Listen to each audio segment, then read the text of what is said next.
মালয়েশিয়ায় যথাযোগ্য মর্যাদায় পালিত হলো ৫৪তম সশস্ত্র বাহিনী দিবস। এতে অংশ নেয় ৪০টি দেশের প্রতিনিধিরা। বাংলাদেশ হাই কমিশনের এই অনুষ্ঠানে প্রধান অতিথি হিসেবে ছিলেন মালয়েশিয়া নৌবাহিনীর উপপ্রধান vice admiral Dato Pahlawan TS Shamsuddin bin Hajiluddin. Kuala Lumpur থেকে আরো জানাচ্ছেন সহকর্মী মোস্তফা ইমরান রাজু।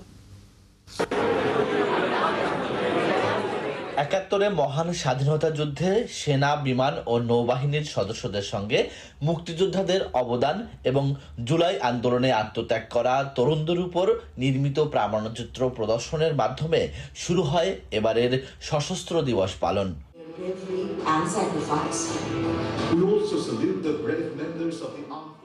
আর কুয়ালালামপুরের এবারের আয়োজনে ছিলেন বিশ্বের ৪০টি দেশের প্রতিরক্ষা উপদেষ্টা, মালয়েশিয়া সশস্ত্র বাহিনীর ঊর্ধ্বতন কর্মকর্তা, বিভিন্ন মন্ত্রণালয়ের গুরুত্বপূর্ণ ব্যক্তিবর্গ, বাংলাদেশ কমিউনিটির নেতৃবৃন্দ ও সেনা সদস্যরা।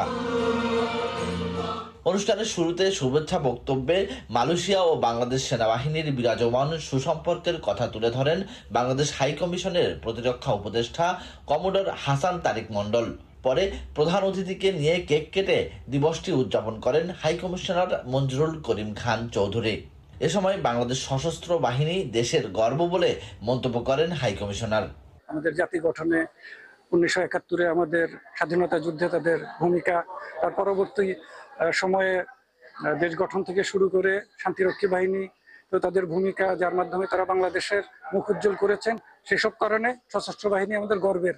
দেশি বিদেশি কূটনীতিক ও সেনা সদস্যদের অংশগ্রহণে এ ধরনের আয়োজন দেশের গৌরবময় ইতিহাস আর ঐতিহ্য তুলে ধরতে সহযোগিতা করে বলে মন্তব্য করেন অনুষ্ঠানে অংশ নেয়া নেতৃবৃন্দ। বাংলাদেশের আর্ম ফোর্স সশস্ত্র বাহিনীর ভূমিকা অবশ্যনীয়। স্বাধীনতা যুদ্ধে যারা শহীদ হয়েছেন তাদেরকে আমরা সশ্রদ্ধভাবে স্মরণ করছি। পরে দেশীয় খাবার পরিবেশনের মাধ্যমে শেষ হয় সশস্ত্র বাহিনী দিবসের এই অনুষ্ঠান।